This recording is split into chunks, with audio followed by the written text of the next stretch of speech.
All right. Let's just wait for the screen. Now, can everyone see my screen? Not yet. Not yet. No. All right, there we go. Oh, yes. Starting.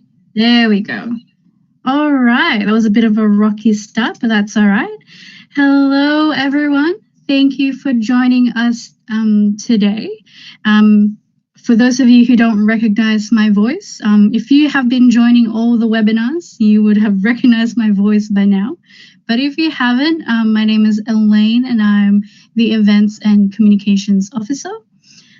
Just before we get started, today we have two speakers. We have Alistair from AWS and Tim from HIA. And those are the two speakers that we have. So just get back to this.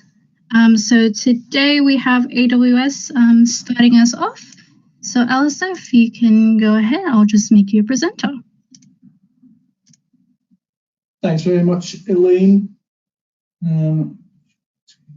Thanks everybody for having me this evening to talk to you about AWS Amazing Window Systems. It's a bit of a weird presentation, a Zoom meeting presentation or a webinar, I suppose, from my own house. Look, you're in my house, very sunny today. Over the next couple of weeks, when we're doing these presentations, I'm going to be showcasing a whole new suite of sliding doors that we've released. Some of you might have seen them. We're actually starting with my favorite door. It is the 704 sliding door, the 704 FBR sliding door. Now, normally you'll see a typical sliding door, and we have lots of them that have a bottom sliding rail. If you look at this door actually has a small channel. That means that the entire bottom rail is hidden. It's hidden inside the track. The difference with this door, this is a FBR, that stands for flush bottom rolling. So looking at the section through there, you have a very similar 2-track system and 3-track system. We can actually do a 4-track system with the same head, sill, and jamb. So when you're looking from the inside or outside, you have no rails, you have no stiles that are actually shown. So it's complete glass. The benefit of doing something like this is you're minimizing the amount of aluminium that you have. So drastically minimizing the U value. This is a non-thermally broken door, but actually performs better than any of our thermally broken doors, getting a U value of slightly less than 2.2. We're using obviously a high performance glazing. I have an amazing video here to show you so you can actually see what it looks like. So all you'll see are the intermediate stiles. It has a lock in the leading edge stile, which locks down into the ground. The benefit of having the bottom rolling is the head detail is there only for lateral support, so it doesn't need to take any dead load of the doors. They can take up to 28mm double glazed unit, and we actually have had a fabricator do an 8-track system recently in this product. You can use a flow-through drain at the front that will give you a complete flush from inside to out. Maximum height 3.3 meters, maximum width 2.5 meters. And although it does to say 2600 there, it is actually 28. That's just a project And that's my house. That's my back garden. No, it's not. It's definitely not my house. And that's up in New South Wales somewhere. That's showing you what it would look like in an actual real life. And this is just a detail showing you what the head will look like and what you can actually do. So you can actually completely recess or embed the track at the top. You can do the same for the bottom. This is actually a very unique door for us. It's the first door that we've ever done that has stainless steel rollers. Normally, bottom rolling systems will have a stainless steel roller wrapped in nylon. Nylon because it's a fairly forgiving track, but a stainless steel track will run much nicer and much more durable. If you look on that GIF that I'm showing you just now, there's a brush at the front and the back of the roller. So every time you open and close the door, you're actually cleaning the tracks. There are a few different options for the style. At the jamb, the opening style, you can have like a normal style there, like that. You can have a recess, so it's completely hidden, or you can have a finger pull. And what you have to know about these doors is these are internal access only. These are not lockable for the outside, so not somewhere that you need to have some kind of access. And that's not my favorite handle. That is a handle that we created just because somebody asked for like a pull handle of some sort. The mortise lock on the left is in the mid style, and that's what I personally would use to open and close the door. And that is the whole presentation on the 704 FBR. Short and sweet. The next one will be something equally as amazing. I hope you enjoyed that. And if you've got any questions, you can fire them through just now, or you can get my contact details from Elaine after the presentation. Thank you very much. Wonderful. Thank you so much, Alistair. So, correct.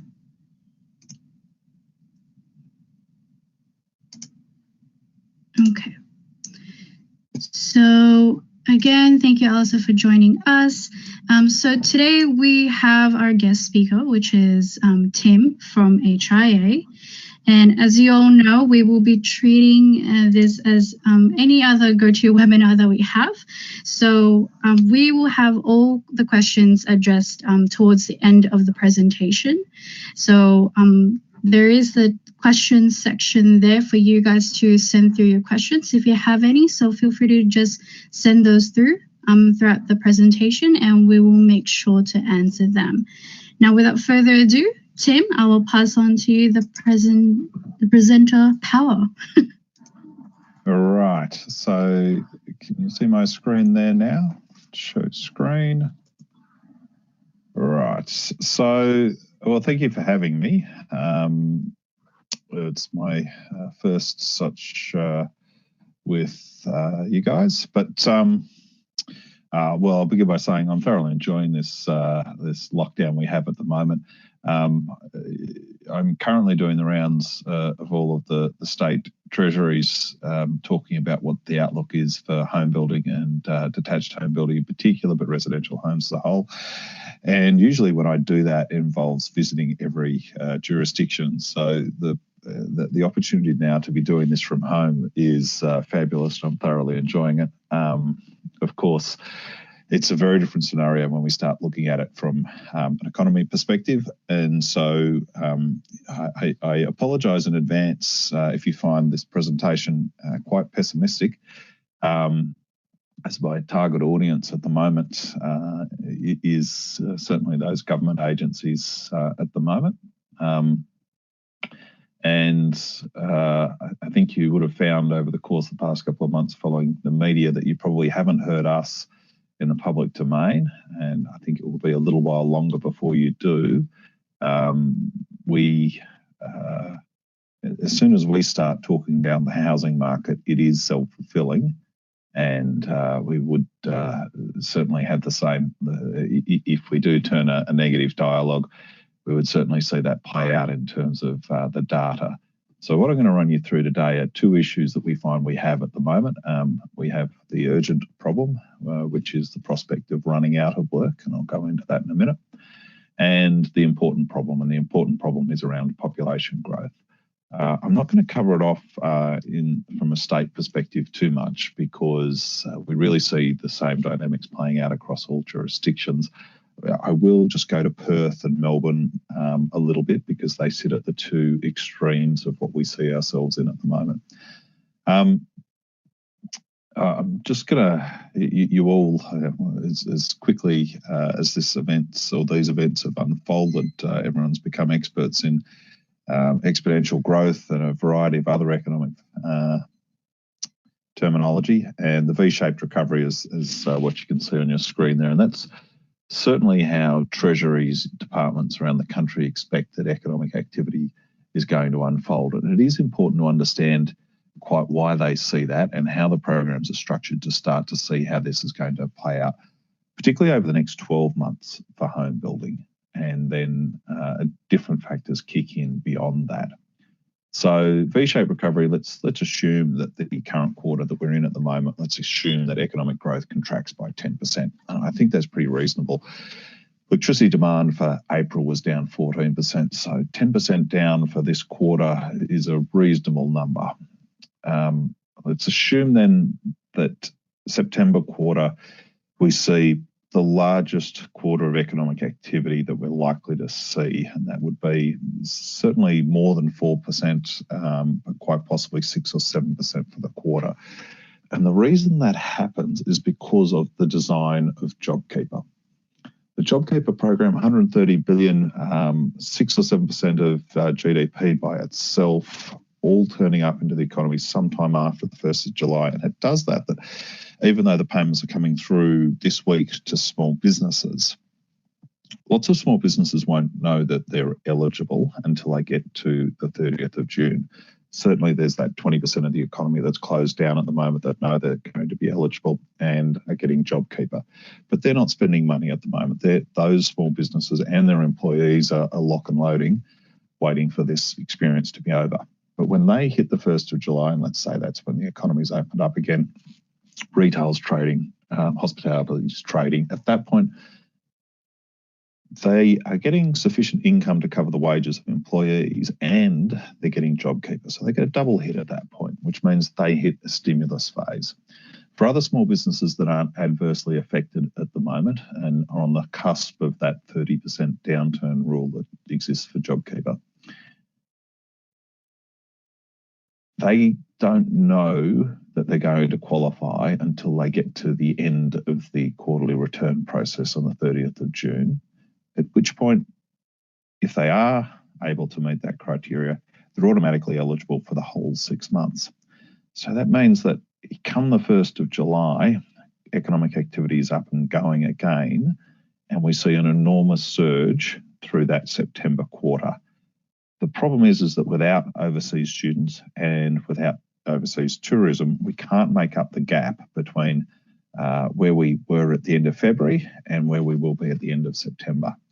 And if we then assume, as Treasury does, that we get back to modest levels of economic growth, gradually increasing out to 2% by the year 2023, then it's not until the middle of 2023 or the end of 2023 that we get back to the level of economic wealth we had in February of this year. So there are the short-term issues going on at the moment, and certainly don't interpret anything I say to say that we didn't need to buy ourselves some time, but certainly buying time comes at a cost, and the home building sector is going to experience that quite significantly. Not so much this quarter and to a limited extent before September, but the compounding impacts of what are going to play out will start to hit us.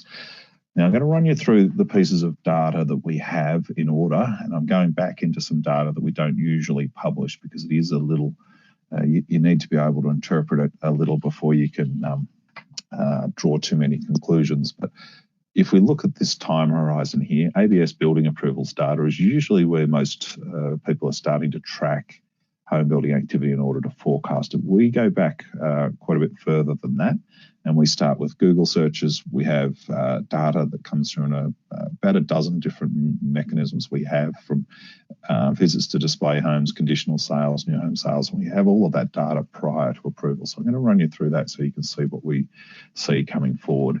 And our concern is, in some jurisdictions, that there is a prospect that they run out of new work, and that means running out of new slabs being poured for detached home construction. That is, that the contraction in consumer confidence that we've seen through March and April is so significant that we don't have enough new customers coming through to ensure that there is continuity of work. Google Trends is something we track, and it is, I describe it as a titillating piece of data, and it's interesting for what it tells you. You can see there that there is a very strong correlation between Google searches and building approvals 9 months apart. Now, of course, as you can see back around 2017, which was roughly the peak in home building cycle, in this last cycle, there isn't always that direct correlation. Consumer confidence can change before you see a change in market activity.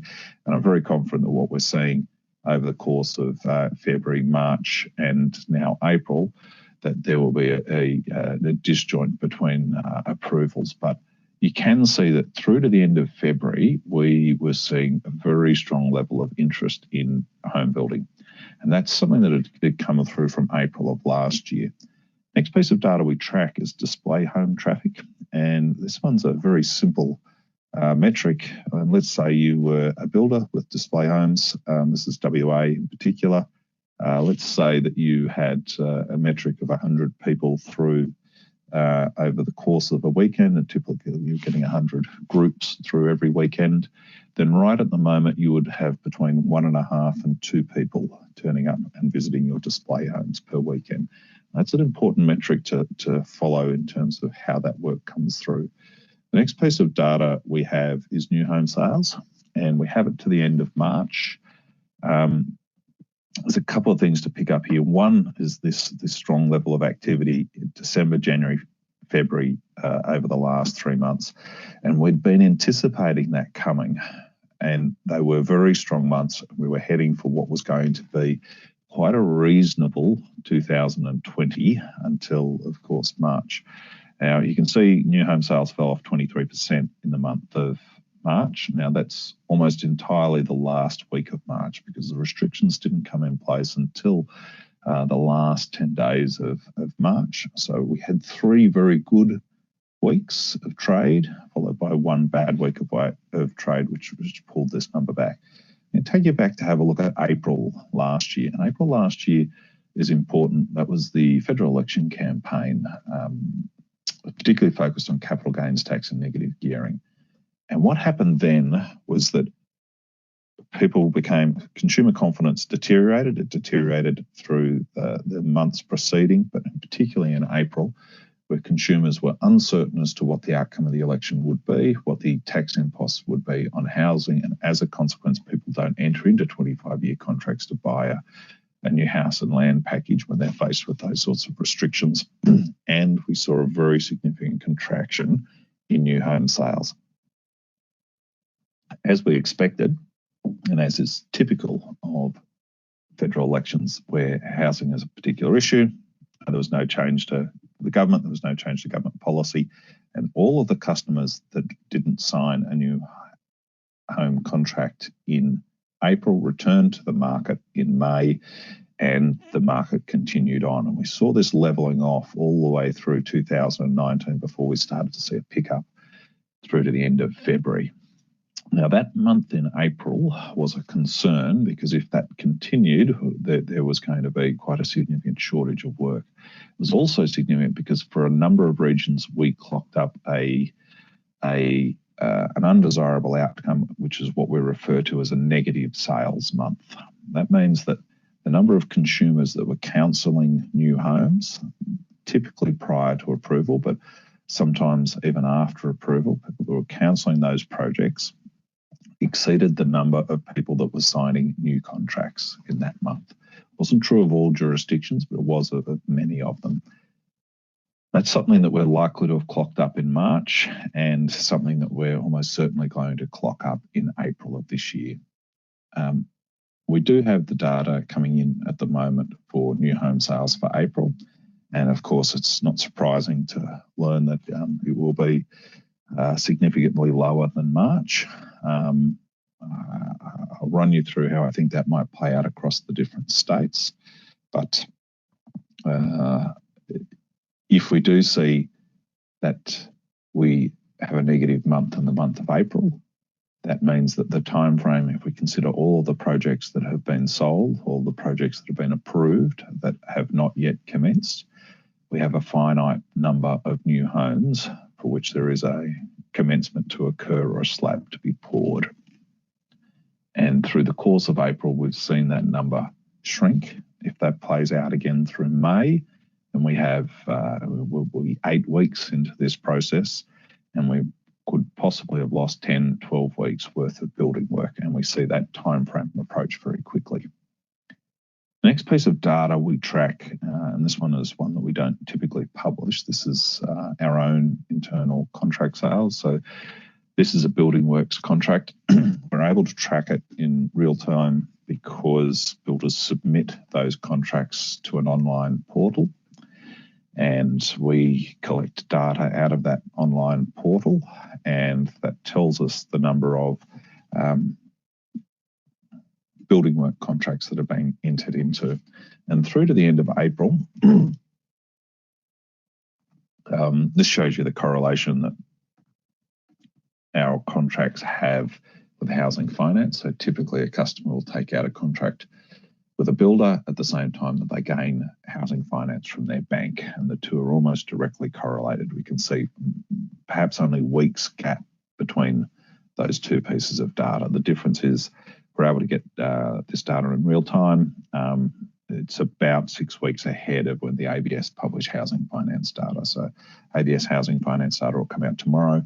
That will be for the March month, and so probably won't have shown any impact for what we're seeing playing out at the moment.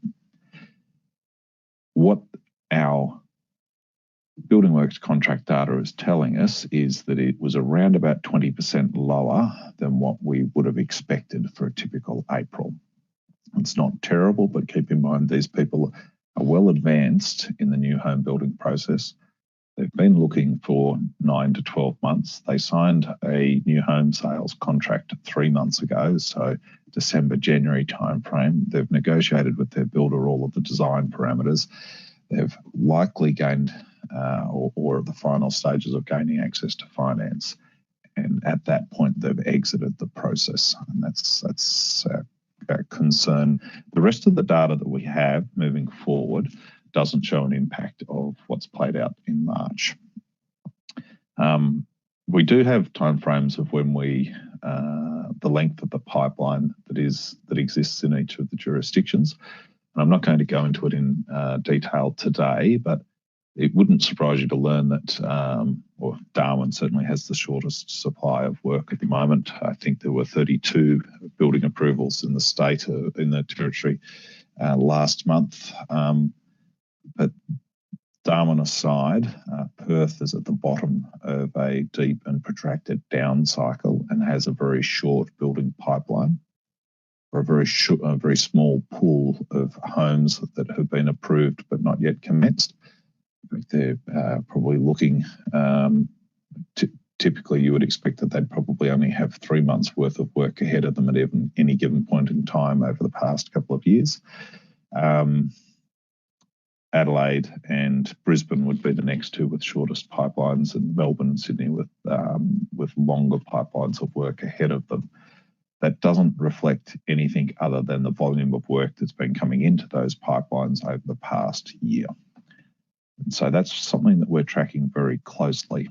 The running out of work is directly correlated to a change in consumer confidence.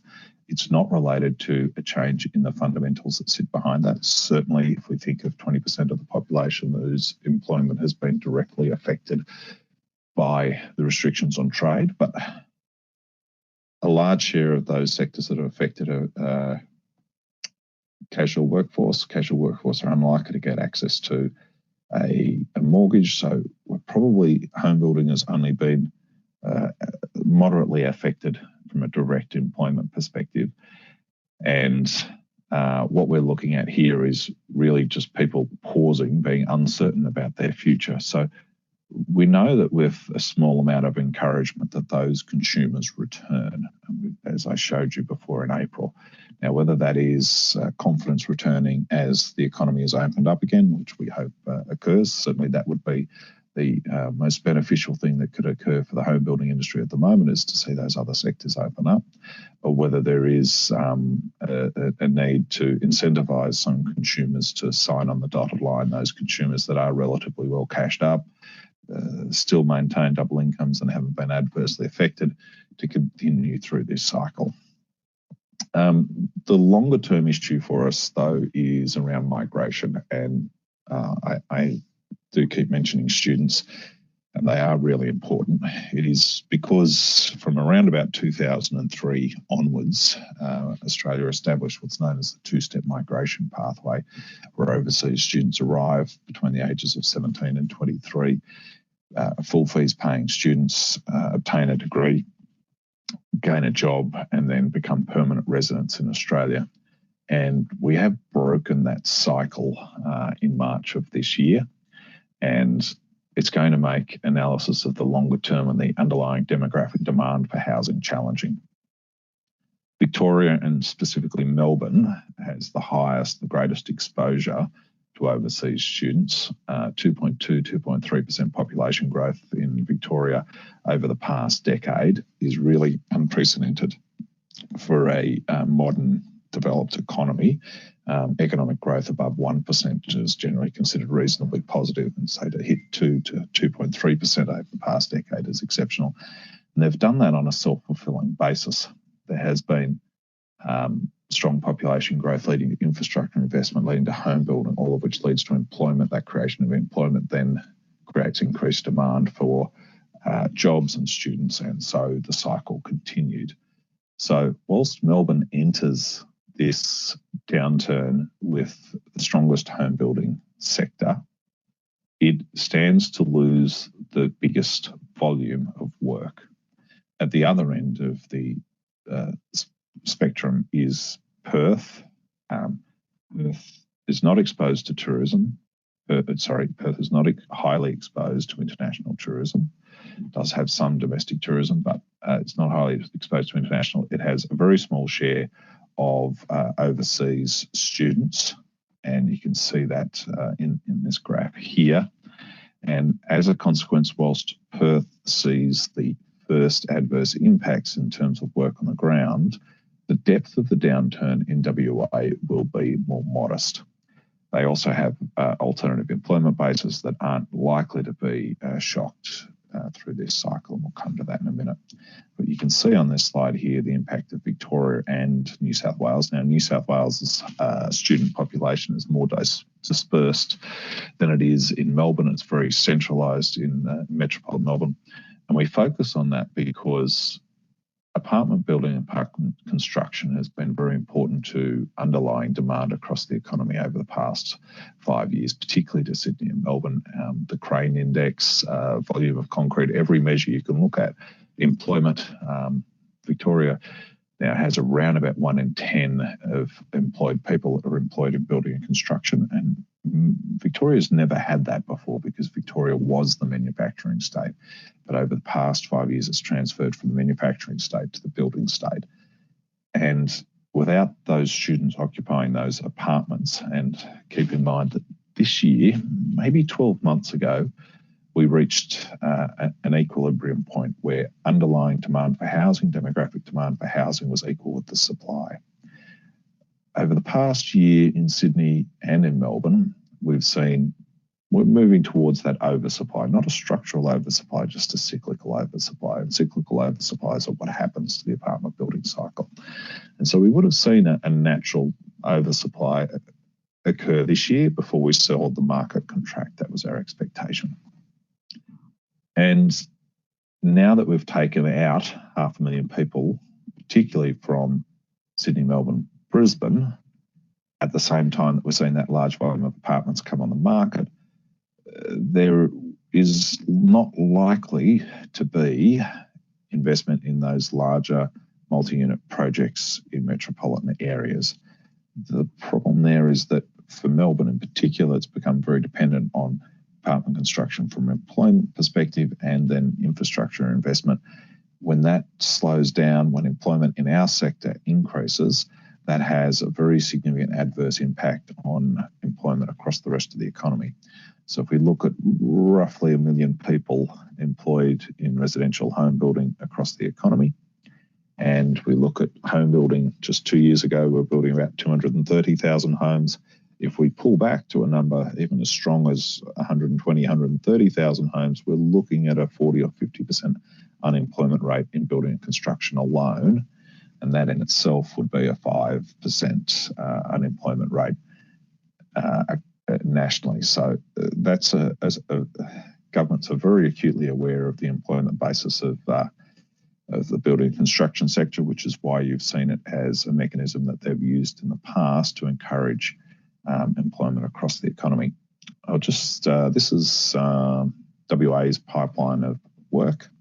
It's just, it does finish at December 2019, and we don't have the data through to March as yet. The ABS hasn't published the commencements and completions data yet. But this is what I was talking about in terms of the pipeline of work coming through. You can't quite see it as easily on this graph, but if you look just after the GFC, 18 months after the GFC hit, when the market had contracted quite significantly, around about 10,000 new homes commenced per quarter. There were around about 10,000 homes that have been approved but not yet commenced that were sitting waiting to be built in WA, almost specifically in Perth. When we look at this other end and we get to December 2019, that number is a little under 1,000, so 1/10 the number of homes that have been approved and not yet commenced. We can assume that where we were at in December 19 almost directly correlates to where we sat at the end of March 19. January is not a strong month for new home sales. It's not a strong month for commencements, so we can largely delete it out.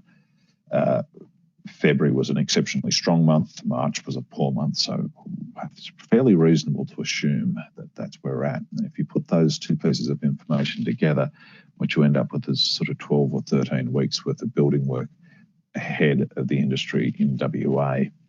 And if that new home sales growth doesn't occur and we start to see cancellations of projects exceed new home sales, then we run a risk that that time frame will become even closer. Now, of course, it doesn't mean that no building work occurs. I am talking an industry average here, and there is a further 7 to 9 months worth of work to complete the projects that are already on the ground. I use this graph to highlight something which isn't going to occur in this cycle, and that is this spike here. Post-GFC, we saw an enormous spike in net overseas migration. And those people were all of the Australians that had left sometime between the mid to early 1980s all the way through to 2007. They were returning to Australia as barristers, doctors, merchant bankers. They had sold houses in London and New York and were bringing a family and wealth back to Australia.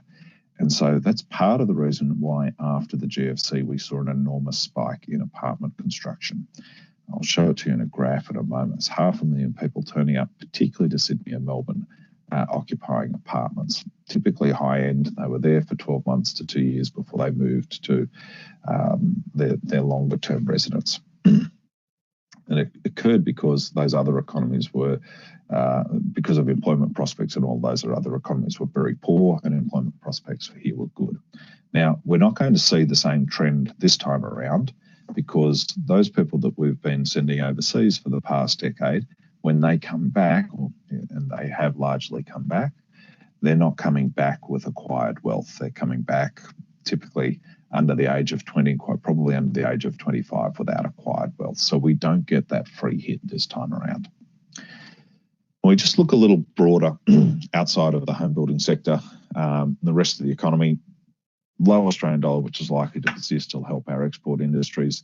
Iron ore is going to remain strong. We saw after the GFC that Chinese demand for iron ore really helped that sector and led to the mining boom. This time around, the Brazilian iron ore plant is coming back online. It was it was closed due to a dam disaster a couple of years ago. That should prevent further increases in the price for iron ore, but demand should still remain relatively strong. We've seen coal prices come off about 30% over the past 6 months, past 6 weeks, which is just a short-term aberration as the pipeline of coal being exported got congested. Coal's not likely to be affected by the oil crisis that's playing out at the moment, but like iron ore, you would not expect to see a phase of investment in coal mining in Australia in the short to medium term, just due to that change in demand.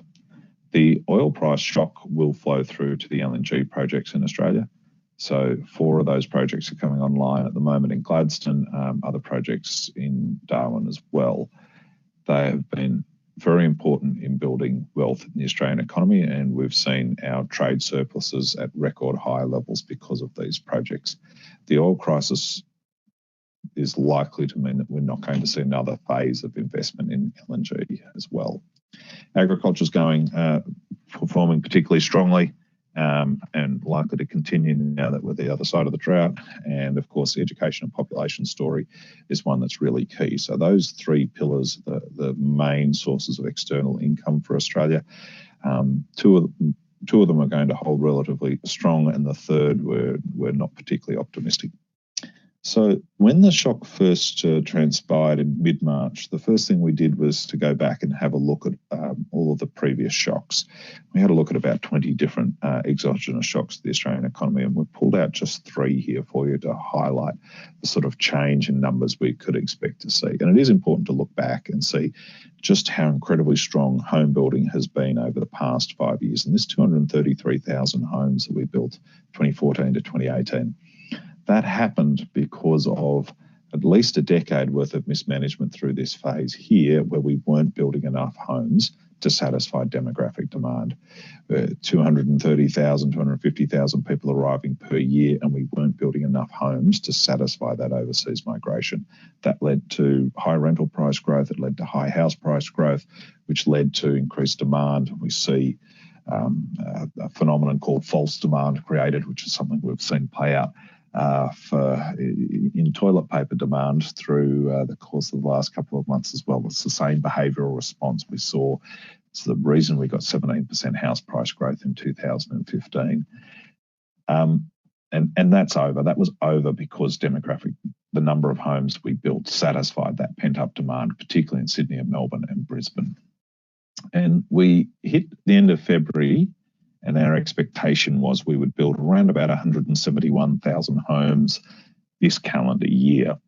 Now, our long-term average population growth has been 1.5%, and if we have that population growth of 1.5%, we need to build around about 183,000 homes per year, every year for the next 20 or 30 years.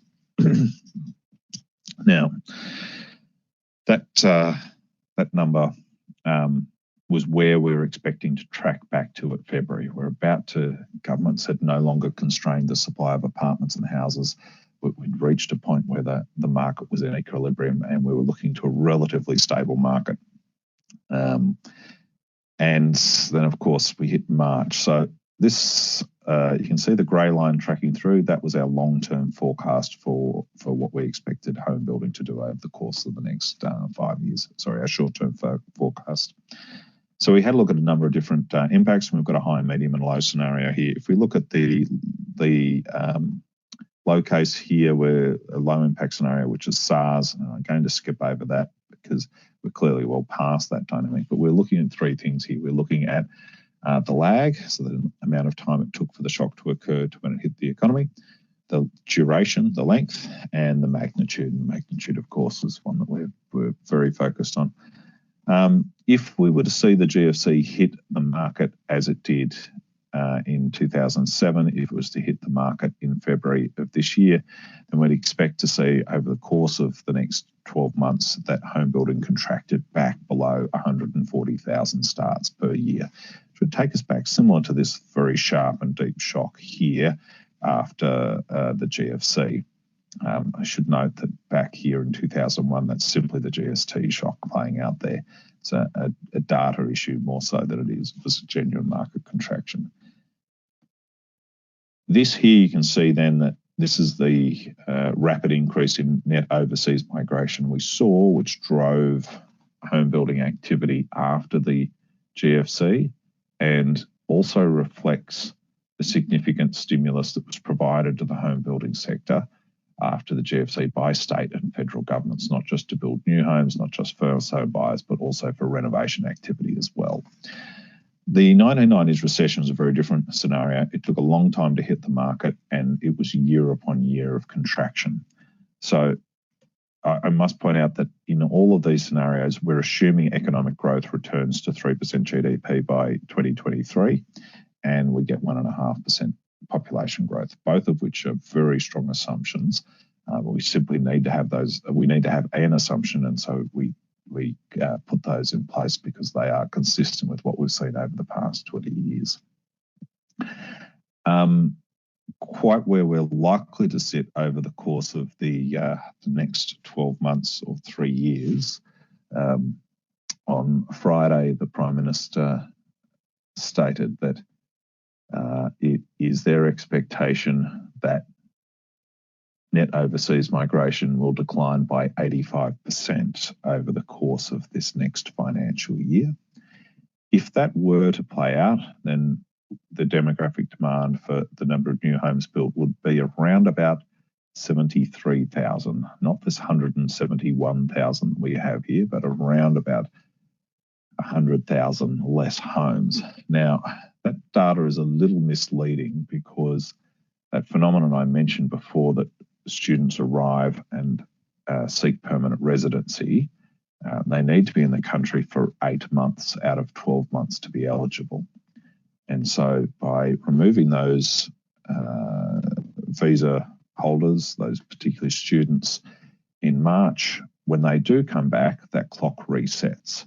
So if they do come back in February, then they won't be considered permanent residents by June, and that's why you see that very low number that the Prime Minister mentioned on Friday. For us, we don't particularly care whether they're student visa holders or permanent residents. It is simply that they're occupying those apartments in Sydney and Melbourne, and they're bringing with them the retail expenditure that we need to pick up economic activity in those metropolitan areas. And so I think that that's an overly pessimistic view of quite where we might get. We're very cautious in forecasting home building at the moment, but I think if we look at the next financial year, 2020, 2021, in our best case scenario, we would be looking at a number that would be similar to the impact of the GFC here. And I think that it is quite realistic to see that we could get to the lower case scenario that we have here of 109,000 starts over the course of that financial year. Of course, a lot of this depends on what the response is to government in terms of when we get to the other side, whether they see a role for stimulus for home building. And it is very dependent on what happens to overseas students. If we see overseas students back in August, then we're more likely to see that V-shaped recovery than if we're waiting until January, February of next year. I do repeatedly get the question about house prices, and so I'll take that one to start with, but just about to wind up, so feel free to queue up with any questions.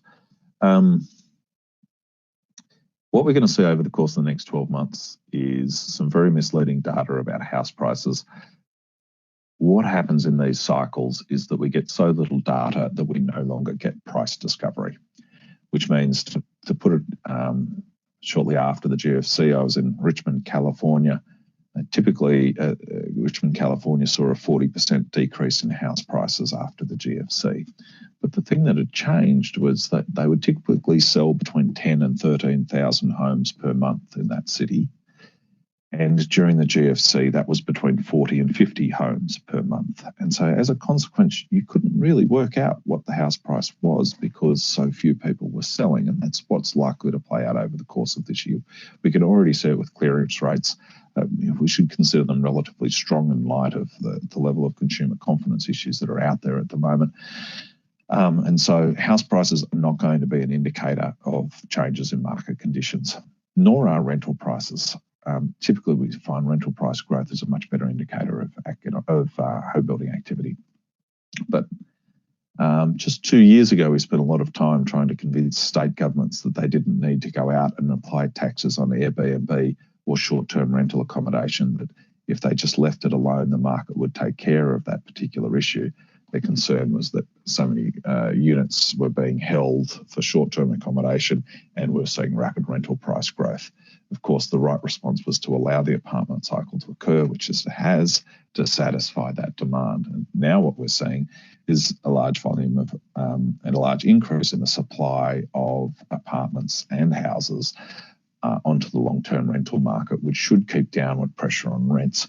But it is going to distort that market, that at the point at which we open up the market again, that particularly to tourists, that we will see some of that demand increase again for short-term accommodation. So we get a lot of ricocheting data points over the course of this year, but the ones we're tracking at the moment are really just twofold. It is that short-term supply of work flowing through and the risk of running out of work in Perth, Adelaide, Brisbane, and in that order. And then when we see a return of overseas students, and that is our urgent issue, and that is our important issue in that order. At that point, I might throw back to the group for any questions. All right. Thank you, Tim. It looks like we don't have any questions, but everyone feel free to send them through, as we do have a couple of minutes before we wrap up. But it looks like everyone is very wide awake with all the graphs that you've shown us, and it sure is very interesting. I was very caught on the whole the downloads, especially this current slide that you have there. So for everyone, the slides will be available to you guys as soon as we can. So that's definitely something that we can go through.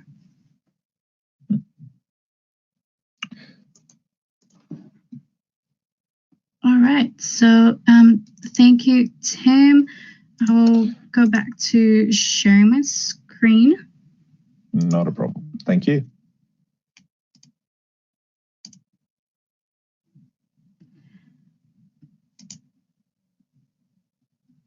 All right.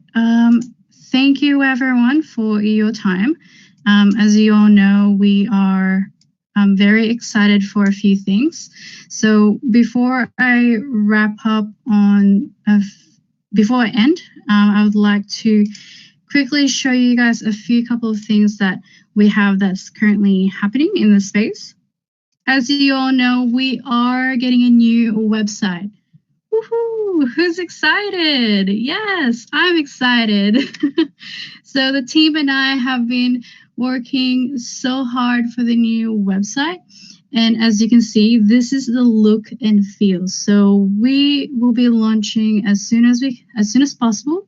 So please keep an eye out on the e-news, the Intersect, the Facebook group, the Facebook page, all the social media, and we will make sure that everyone is currently updated on what's going on with that.